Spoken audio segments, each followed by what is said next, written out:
Good morning, you guys. I'm gonna try to tape my phone to my car. It is 6 a.m. 6 a.m. I'm having some real issues with my body. It's just not letting me sleep at all. And I'm not saying like, oh, I just woke up early today. I have not had a normal night's sleep in weeks. I will sleep for like 3 hours in the night, and that my body just wakes me up, and I'll try to like stay asleep for an hour without like looking at my phone or anything, and I'll like try to like read instead, but I just can't go back to sleep. So then I'm awake for 3-hour increments, and then I go back to sleep, and then when I get home from work in the afternoon at like 4, I'll sleep until like 10. It's like not healthy, but I don't know what to do. That's why I'm awake, and I'm gonna go to Starbucks. Let's try to tape this mother to the car. No! Is one girl straying alone, stroking a cheek, they say. Literally, here we go. Okay, so as some of you may know, I am a Troy Bolton apologist. What did he do wrong in the first movie? Oh, yeah. Mostly prevalent in the first and second movies of High School Musical that Troy Bolton was not being a good friend. And, like, I do agree that he messed up in the first movie when he was like, Gabriella means nothing to me. And then they got that on video and they showed it to her. Okay. Not to like, no, I am gonna apologize for him. And it's not just because of his looks. I promise you. I promise you, kind of. He genuinely said that to shut the guys up, I guess. Let me just clarify that his friends, his teammates, were gaslighting him for being a musical theater kid? What is up with that? They were literally feeding him lines to say that he still was a member of the team and that Gabriella and the theater meant nothing to him, when in fact they really did. I can't stand the slander.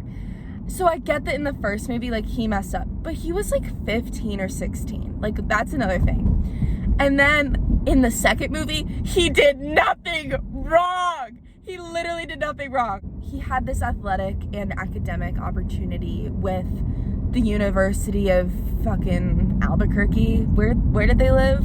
He had all these opportunities to play with them while he was working at a summer resort that Sharpay Evans wanted him to work at so that she could get closer to him, but then her family took a liking to him and the institution took a liking to him, so they granted him all of these opportunities. They're a rich, like, resort, blah, blah, blah. They allowed him to prosper and get all these opportunities.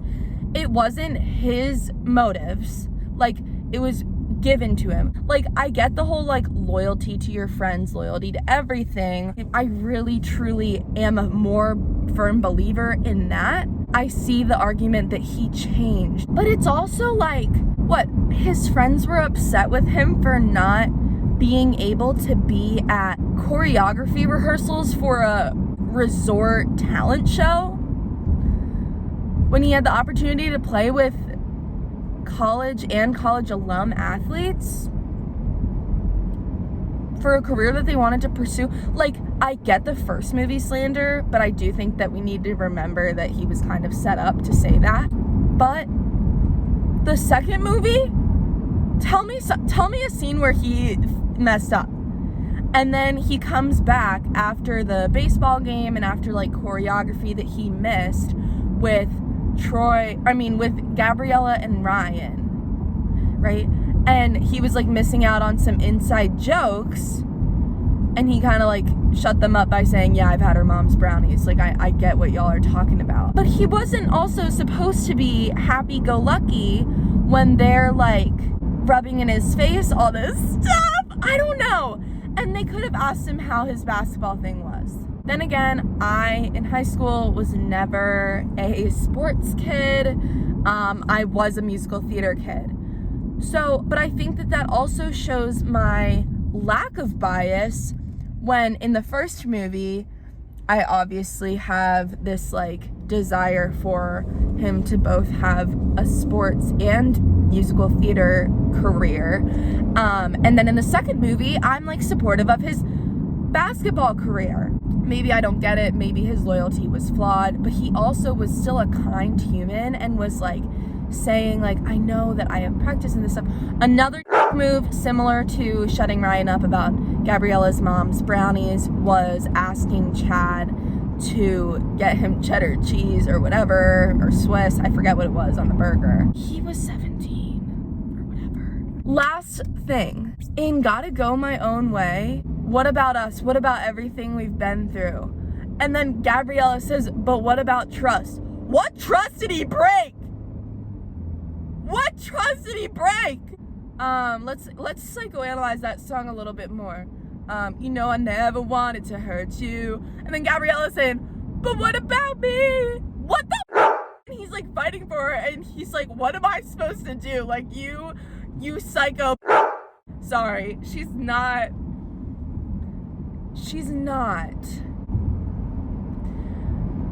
And then bet on it. He goes to the kitchen. Kelsey hands him the paper that says staff cannot participate in this talent show, which was Sharpay's doing. So then he goes and he realizes that the situation is messed up. He sings his song, everybody's always talking at me, everybody's trying to get in my head. I want to listen to my own heart talking. I need to count on myself instead. He is gonna be the better person. And what does he do right after this song? He goes and he tells Sharpay, I don't like the guy I am when I'm around you. She is a girl boss, but she also is a gatekeep of Troy and gaslights him to say like, oh, you, like, it's okay that you're missing all of your friends in those so-called wildcat events because you're being granted these opportunities that she's giving him to manipulate him. I also am low-key a Sharpay apologist, but like, not in that movie. She fucked up. Like, I'm sorry. And then when she's like crying in the dressing room, she's like, you're a good guy, Troy. But then she's so mean to her girlfriends. I don't like that. Let's also rewind to when Troy, during the pool scene with Gabriella, he says, I'm so late, but Zeke brought desserts.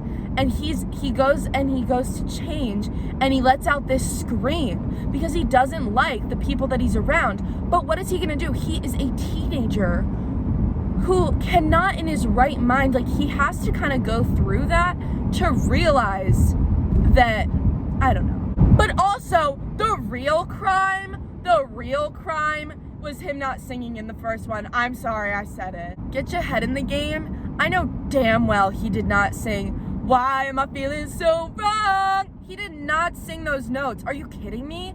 Drew Seeley deserves some respect. Okay, we're gonna go through the drive-thru and ask for a mother frickin' panini. They never have the paninis here. My total is $11.56.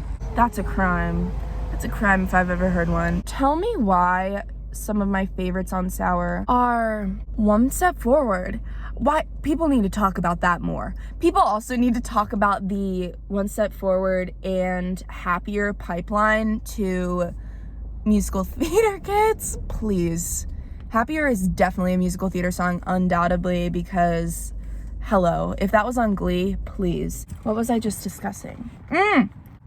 Are you kidding me? This is fantastic. Please. These summers are definitely more like carefree, youthful, but I'm still working and I'm stressed.